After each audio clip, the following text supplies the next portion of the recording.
A couple of weeks ago, I started looking at this guide to the 7 deadly sins and the virtues that crush them, and I didn't quite finish because it got a little long. So I'm going to finish it out. We have 3 more deadly sins to look at. You really don't need to have watched that first video to get anything out of this one, but if you're interested, I will link that in the description below, and you can go back and look at the 4 first sins that we talked about from this site. As a reminder, this was brought to us by a site called Good Catholic that is also sponsored by The Catholic Company.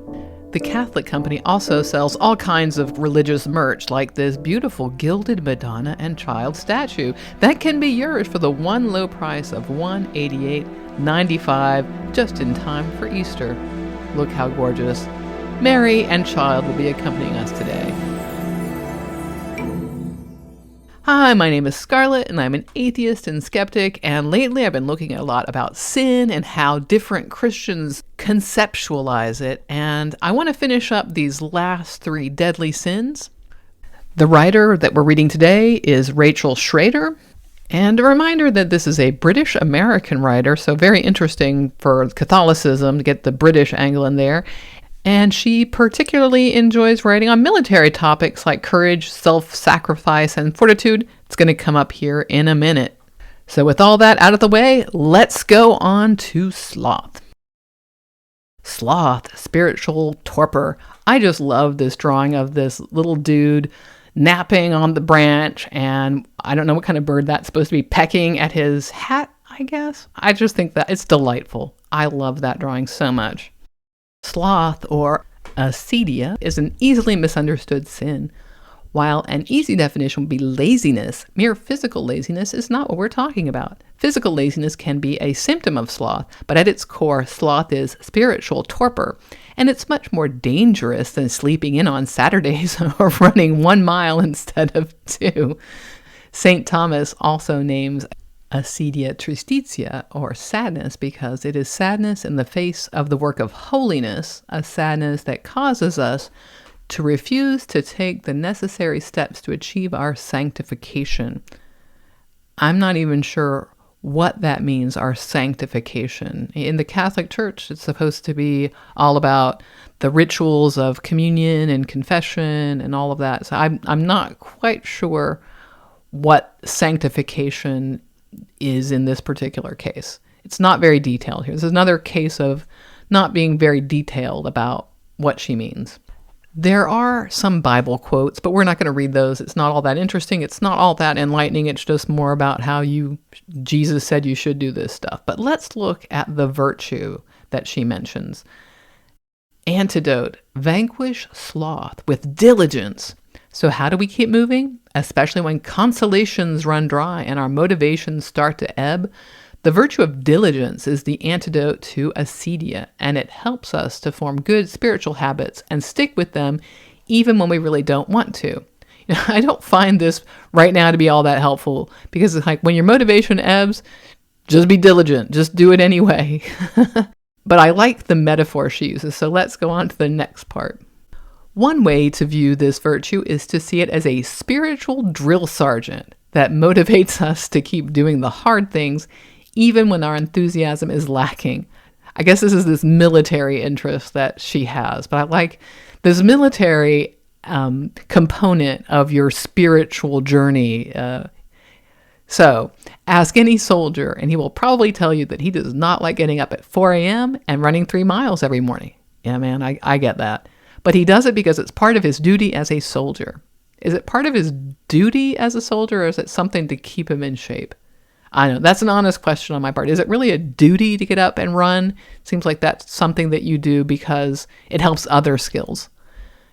Any really honest soldier will also tell you that at boot camp, it was often the fear of getting yelled at by the sergeant that kept him going, rather than the higher motivation of love of country. Yeah, I can imagine on a daily basis that it is more your superior officer that motivates you rather than some lofty thing like love of country, like getting up at 4 a.m. and running 3 miles. Yeah, I love my country so much. Let me go run this morning. Yeah, I don't think that's going to work. But I still find this, like, think of diligence as a drill sergeant. So just, you might not feel motivated, but just do it anyway. I would think the better advice actually would be something like, think of your end goal. Think of what you want. This isn't like telling you to have the goal in mind. Just do it. Just do it. Let's see how this wraps up. Acedia really deserves a longer discussion, not only because it is often misdefined. You can learn more from the series Overcoming Deadly Sin, but also because it is endemic in our world. Yes, the modern world holds out all kinds of sinful pleasures that seem far more attractive to us at times than the tough work of sanctification. This juxtaposition is a pathway for acedia to enter it. Yeah, well, maybe a lot of us in the modern world realize that we don't need all the spiritual stuff, and we don't even know what sanctification is to want it, to have that be an outcome of something. All right, this is much better written than a lot of things, but it's also very, very empty. Let's go on to the next thing. Gluttony, just a little more won't hurt, right? And I love this drawing of what maybe is a snake eating itself, or a winged snake, or a dragon. I don't know what the actual reptile is supposed to be, but it's great. I love this. Actually seems to have something to do with the topic. Like, this snake is so gluttonous, it's eating itself. Just love that. These drawings are awesome. And of course, it is letter G, and I think mainly selected for that reason. Let's see about gluttony. Our bodies are an integral part of our human selves, and one of the features of bodies is they can sense pleasure through the senses. Imagine that. Your body can sense pleasure through the senses. The pleasure of eating and drinking is a gift from God in its proper place and within proper limits. And one of my issues is, what are those limits? What is the proper place? Who decides? And one of my issues with these is, it's us human beings who are deciding what we think God's limits and proper places are and all that kind of stuff. So Rachel probably has in mind something that she would think we all should impose. However, if we pursue this pleasure outside these parameters, gluttony enters in. Eating is wonderful, and every culture in the world has dedicated much of its tradition to creating a tasty, delightful cuisine. But if we regularly pursue this delight beyond what I need to keep my body functioning and healthy, we may have a problem. Drink can be abused in the same way, alcoholic drinks in particular. This is just, once again, not very helpful. Like, why? Why is this a sin? What are the proper limits? Like, what's going on here? Like, why does this matter? Why is enjoying food a problem? It just doesn't go into that at all. Just trust me, it's bad. God has a design for you, and you should follow it. But I'm not going to lay it out for you. There's a little bit more to this. It's not helpful at all. If you want to look at her page, you can go. We have one more sin. My favorite sin, the sin of lust, which apparently is the vice of the modern world.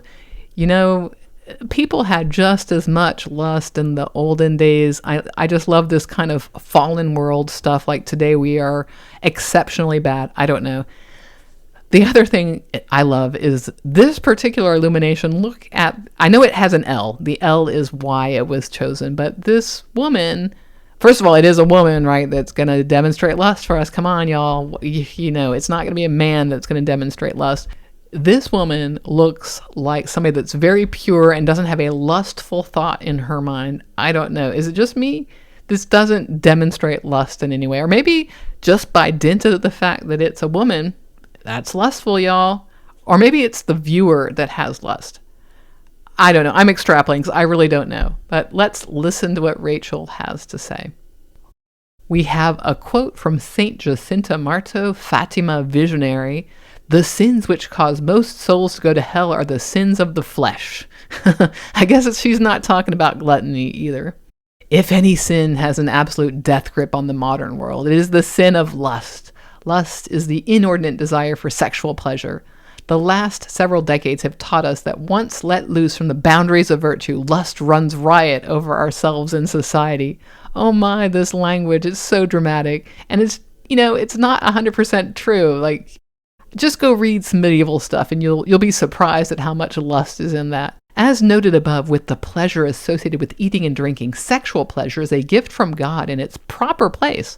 Our sexuality is the means God uses to bring couples together in the sacrament of holy matrimony and to create new souls for the kingdom of God. So even though this is a Catholic, It's the same thing as all the evangelicals, right?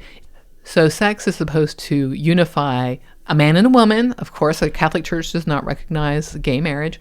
And to create new souls, that is babies. That's it. That's the proper place for sex. And again, there are no Bible citations here at all. Rachel goes on, but pursuing sexual pleasure outside the context of marriage is gravely sinful. Isolating this pleasure from its proper context is exactly what the sexual revolution, or you might call it the lust revolution. Ooh, I like that. That is a t-shirt, y'all. The lust revolution. Wanted to achieve. And look where we are. Yeah, where are we? I don't know. I don't know what you're talking about. Everything looks fine to me in this regard. Sins of lust include sex outside of marriage. Yeah, for sure, man. But also any sort of immoderate intimacy, such as passionate kissing, that inflames or indulges this passion. Engaging in impure thoughts or conversations. Immodesty in dress. The use of impure movies, music, or other forms of entertainment, and all the unnatural sexual behaviors that our society is trying very hard to normalize. Again, it's like there's no reason why this is wrong. It's just God has a plan, sex has a proper place, and you need to obey it. There's no real reason why. God just doesn't like it, so don't do it. That's it. Then let's go on to the antidote, because this is another one. I like the antidote. Vanquish lust with chastity. The opposite virtue to lust is chastity, through which we exercise control over our sexual desires and use them only in the way that God intended. The interior freedom that comes with this virtue might be surprising, but it is very real. It is a virtue that gives us joy and purity of mind while also saving us from shame and regret. Okay, can I just say that the shame and regret only comes because you think the sex is wrong? Like, this is the way it goes. Somebody tells you it's wrong to have sex this way. It's wrong to have these thoughts, do these things. And then you feel shame and regret because you were told they were wrong.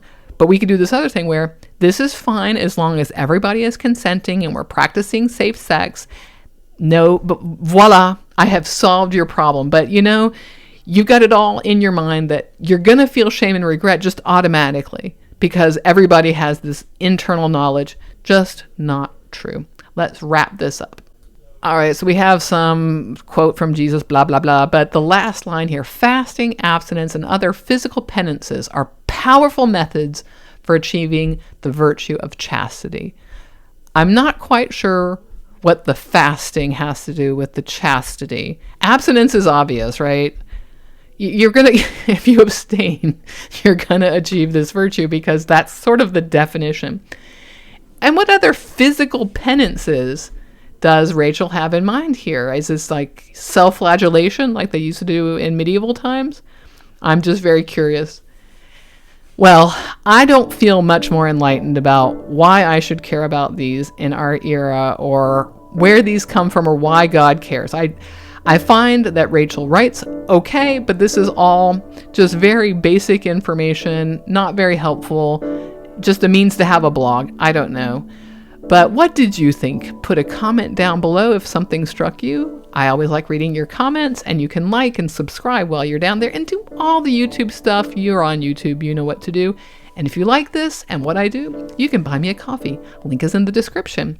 I'll see you in the next one. Bye for now.